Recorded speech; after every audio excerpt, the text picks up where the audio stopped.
Good morning students. आज जो है हम एक नए टॉपिक के साथ जो उपसर्ग है उसकी बात करेंगे।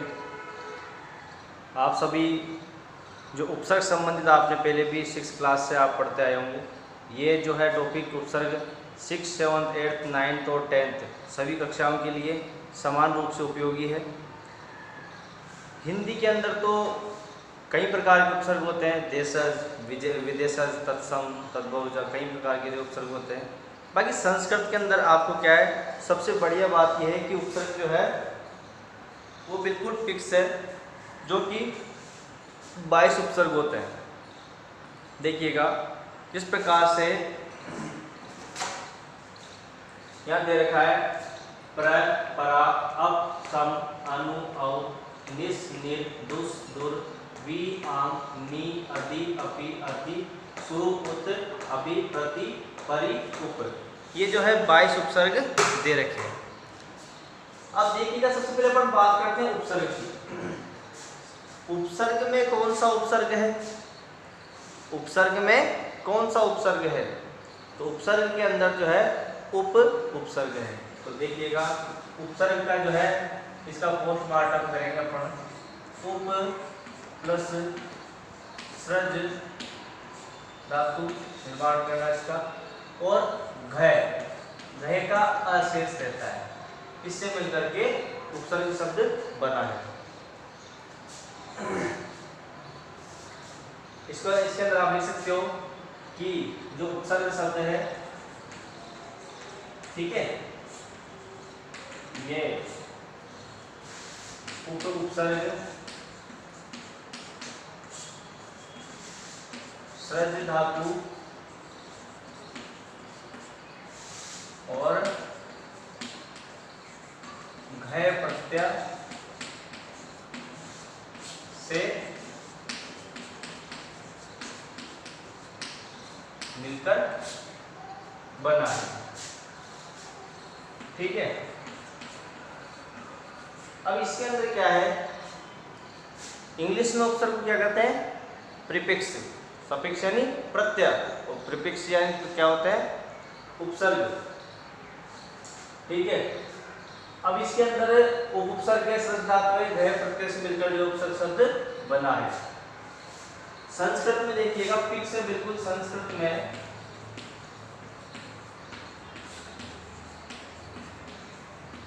22 जो है उपसर्ग होते हैं। संस्कृत में 22 उपसर्ग होते हैं। अब ये जो 22 उपसर्ग है, सीधा सीधा बेसिक सा प्रश्न पूछा जाता है कि भाई उपसर्ग कितने होते हैं, संस्कृत के अंदर कितने उपसर्ग होते हैं? तो 22 उपसर्ग होते हैं। 22 के अलावा संस्कृत के अंदर कोई उपसर्ग नहीं होता है। अब ये कहाँ से आए, क्या है, ये आगे कहाँ से आ गए, इनका सिस्टम यही है कि भाई ये 22 आपको शब्द दे रखे हैं और ये 22 उपसर्ग है। अब इसमें एक चीज और है कि उपसर्ग को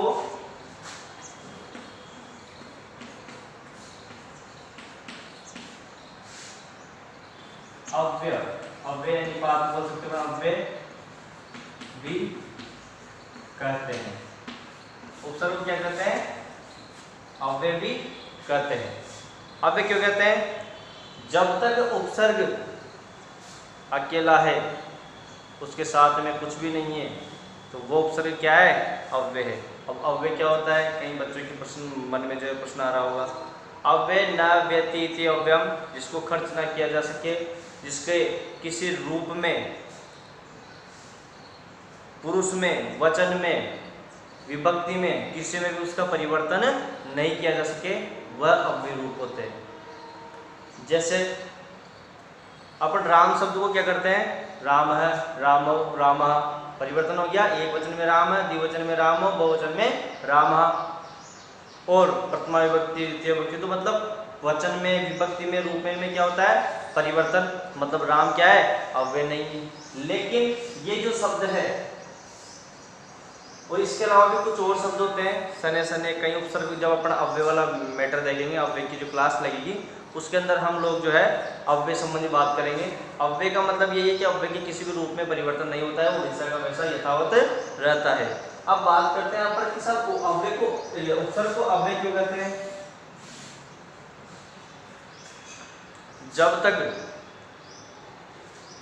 जब तक जो उपसर्ग है वो अकेले है वो अव्यय है, लेकिन क्रिया योगे उपसर्ग, क्रिया के योग में जब वो मिल जाता है क्रिया के योग में तब वो क्या कहलाता है उपसर्ग। 22 जो उपसर्ग है इनको आप एक बार है ना जो मतलब नोट डाउन कर लीजिएगा कि 22 उपसर्ग है इनको आप लिख लीजिएगा। ये शब्द है इसमें अपन एक चीज और इसमें लिख सकते हैं कि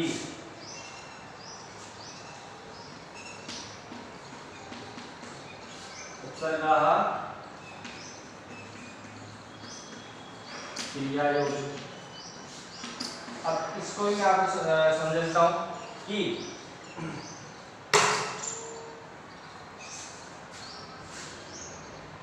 क्रिया के साथ, क्रिया किसे कहते हैं पहले बता चुका हूं, क्रिया के साथ रहने पर यह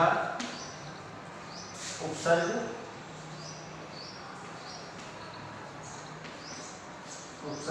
कहलाता है।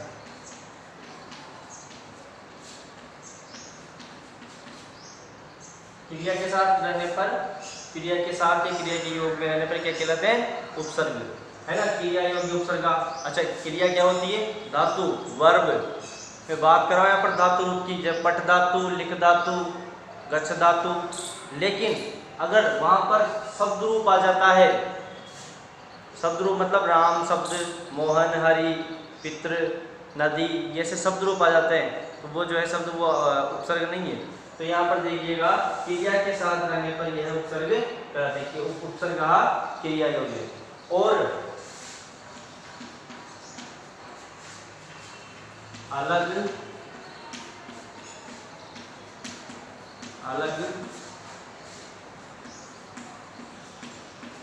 उपसर्ग रहने पर इनके अर्थ में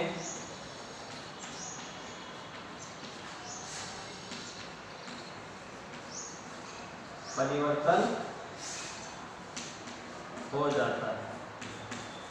अलग अलग रहने पर इनके अर्थ में परिवर्तन हो जाता है। अलग अलग रहने पर इनके अर्थ में परिवर्तन किस प्रकार होता है उसके बारे में अपन चर्चा करेंगे, क्योंकि इनके अर्थ में परिवर्तन इस प्रकार से होगा। जैसे एक धातु है, इसको आप नोट डाउन कर लीजिए, पहले इसके ऊपर आपको इसको डिफाइन कर देंगे। ये सबसे पहले आप उपसर्ग लिख करके इसकी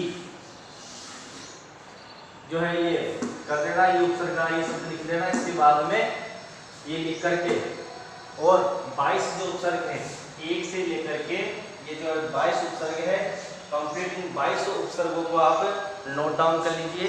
उसके बाद में इनके रूप में किस प्रकार परिवर्तन आता है और किस प्रकार ये क्रिया के योग के साथ लगेंगे उसके बारे में हम चर्चा करेंगे।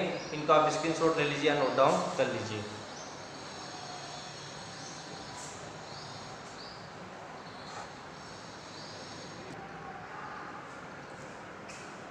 हाँ आगे देखिएगा, बात कर रहे थे अपन कि भाई जो अलग अलग उपसर्ग करने पर इनके अर्थ में परिवर्तन हो जाता है। अब कैसे हो जाता है देखिएगा, जैसे एक शब्द है धातु, है जो है धातु, कौन सा धातु है धातु। अब इस है धातु के साथ में हम लोग क्या करेंगे प्रत्यय लगाएंगे। है धातु का अर्थ क्या होता है, है धातु का अर्थ होता है हरण करना। इसके साथ में उपसर्ग लगाएंगे, है ना। उपसर्ग देखिएगा, जैसे एक शब्द है, एक उपसर्ग है प्र, सबसे पहले प्र उपसर्ग है। अब है को जब अपन विच्छेद करके क्या करते थे, इसके एक इसका हार हो जाता है, ठीक है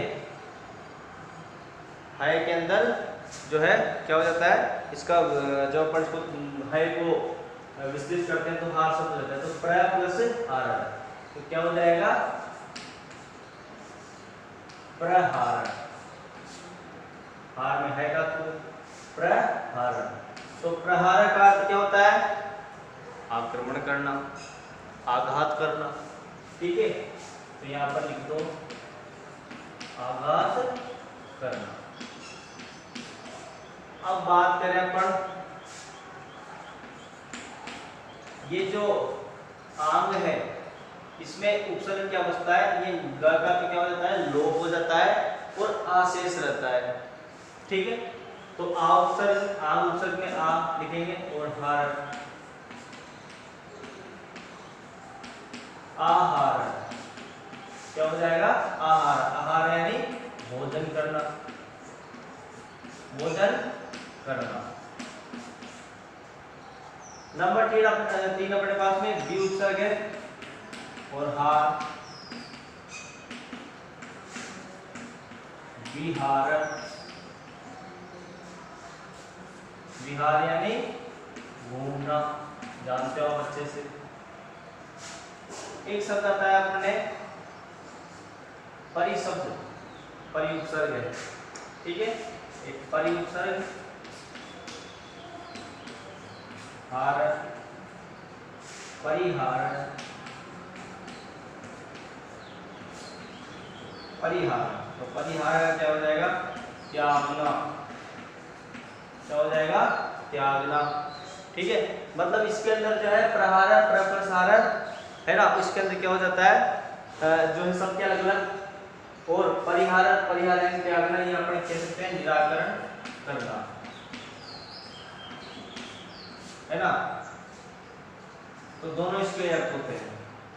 अब इसके अंदर देखिएगा अपने लिखा है कि उपसर्ग क्रिया क्रिया के साथ रहने पर यह उपसर्ग कहलाते हैं और अलग अलग उपसर्ग रहने पर इनके अर्थ में भी परिवर्तन हो जाता है। अर्थ में भी परिवर्तन हो जाता है। तो अर्थ में भी परिवर्तन हो गया। देखिएगा, जब उपसर्ग जो था प्र उपसर्ग के साथ है धातु हार से बना, तो प्रहार यानी आघात करना हो गया। और आ उपसर्ग आंग जो उपसर्ग है इसमें आशेष रहता है, तो आ के साथ में हार है, आहार यानी भोजन करना अर्थ हो गया।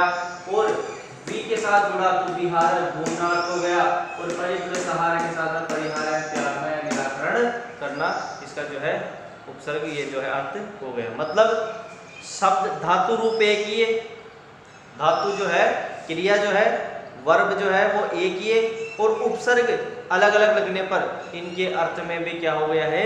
परिवर्तन हो गया है। इसी प्रकार से आपके जो है एग्जाम में उदाहरण आते हैं, कुछ एग्जाम्पल और होते हैं, जैसे सम उपसर्ग है तो संस्कृत शब्द हुआ, व्याकरण है बी उपसर्ग हो गया, बी और आम, तो सबके अलग अलग कई जो है एग्जाम्पल के माध्यम से आपको जो है ये देखने पड़ेंगे अलग अलग एग्जाम्पल। आई होप कि आप सभी को जो उपसर्ग संबंधी ये आज जो टॉपिक है ये समझ में आया होगा।